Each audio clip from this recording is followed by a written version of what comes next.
Hello people, WW Solo Trucker here again with another video about trucking. I wanted to touch tonight on a subject that I've talked about before, and that's parking.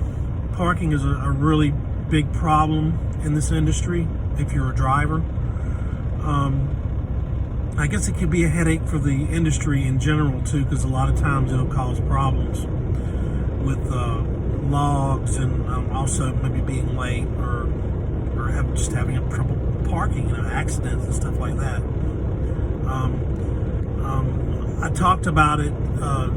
You need to find a place to park before 7 p.m. Ideally before 5 p.m. And if you can get there before 3 p.m., you can have no problem finding a place to park. But generally, if you can get to a truck stop, a larger truck stop, by about 5 or 6 p.m., you can always find a place to park.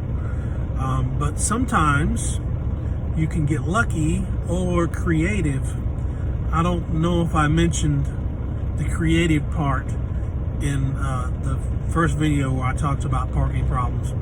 But tonight, I actually got lucky. And sometimes creative can get you in trouble or just make you have to move, which you might not get in bad trouble, but you might have to restart your clock again.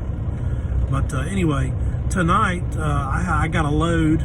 It's the first load of the week for me, and it was a rush order. I had to get through, and so I ran really hard to get up here to New Jersey. I'm less than 30 minutes away from my drop, and it's like 9 o'clock at night. I'm thinking, well, maybe I'll get lucky and find a spot, or I'll just have to get creative, because if you go to this plaza I'm at right now, it's actually the largest service plaza for truck parking on the I-95 through Jersey, or the Jersey Turnpike, whatever you want to call it. I'm pretty sure this is the largest one. There's a couple more that have a lot of spaces, but most of them are not this big.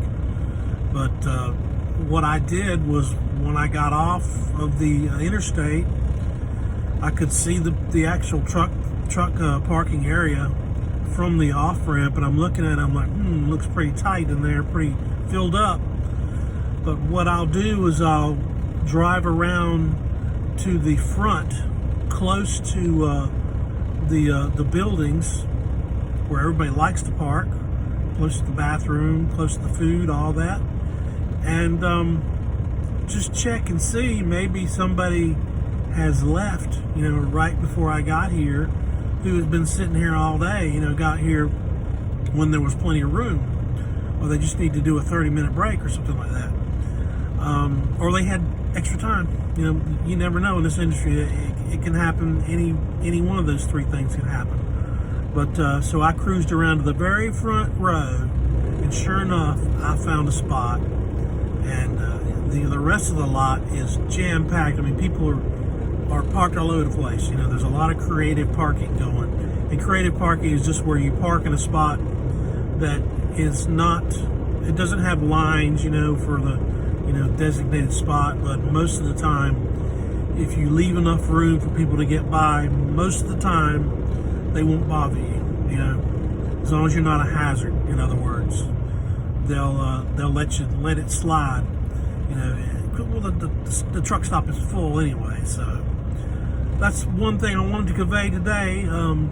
This is the second week in the year, so I hope everybody had a good holiday and everything, good New Year, Christmas and all that. I spent the New Year in a truck stop in Tennessee, but I got to have Christmas with my family, which is what I wanted to do. I really don't care about New Year's anymore. I mean, I care about it, but it's not, when I was younger, it was a big deal, but not much anymore. So anyway, that's all for today. Be creative, be safe, and be lucky if you can.